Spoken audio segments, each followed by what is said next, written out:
long before colonial churches rose along the coast, before English became the language of education, and before modern cities shaped national identity. Ghana's spiritual life was already deeply rooted in ancestry, nature, and sacred leadership. This is the story of how indigenous belief systems, Islamic scholarship, and Christian missionary expansion reshaped Ghana's society, and how those forces still influence the nation today.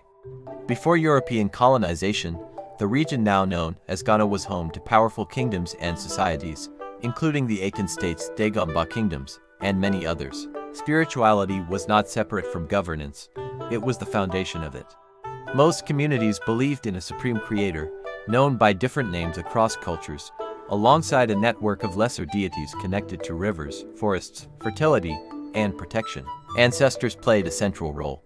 They were believed to remain spiritually present, guiding families, protecting communities, and influencing justice. Chiefs ruled not only as political leaders but also as sacred custodians of the land.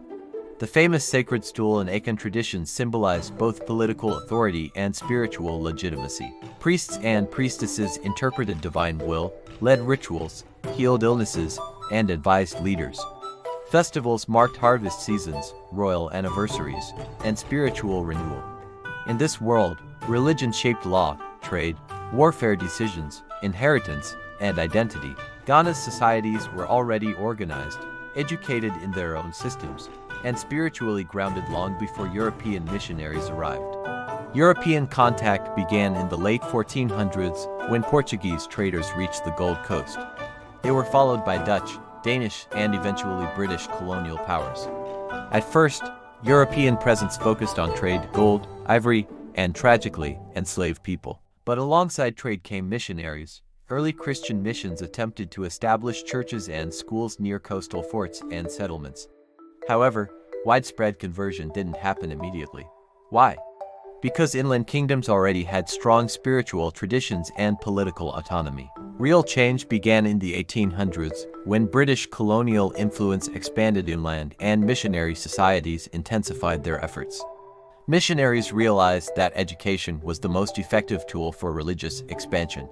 They built mission schools teaching English literacy, biblical studies, European history and administration, and vocational skills.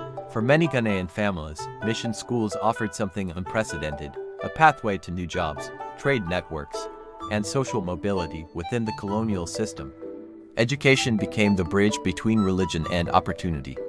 As mission education spread, a new social class began to emerge. Students trained in mission schools became teachers, clerks, pastors, translators, civil servants, journalists, and lawyers.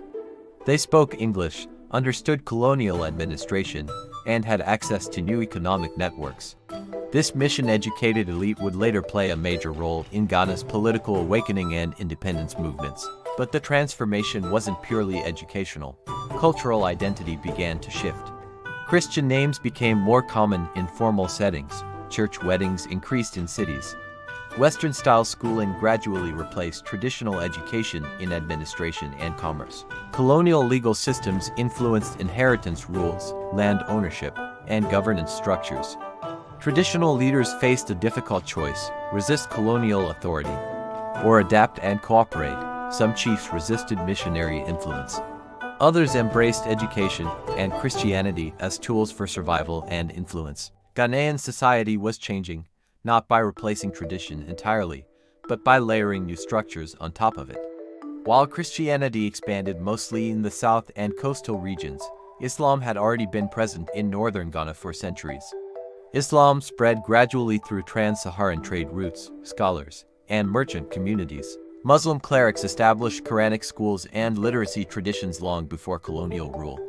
When the British implemented indirect rule, many northern Islamic authorities retained influence within local governance systems. This meant Ghana developed a unique religious landscape.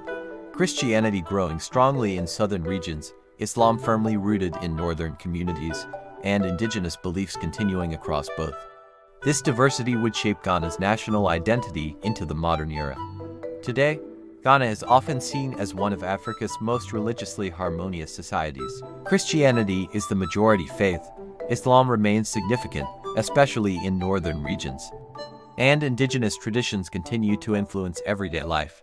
Many Ghanaians attend church on Sunday, but still honor ancestral customs during funerals, naming ceremonies, or festivals. Traditional chiefs remain important cultural figures. National celebrations include Durbars, harvest festivals, and royal ceremonies rooted in pre-colonial traditions. Religion plays a major role in education systems, charity organizations, national moral discourse, and community identity.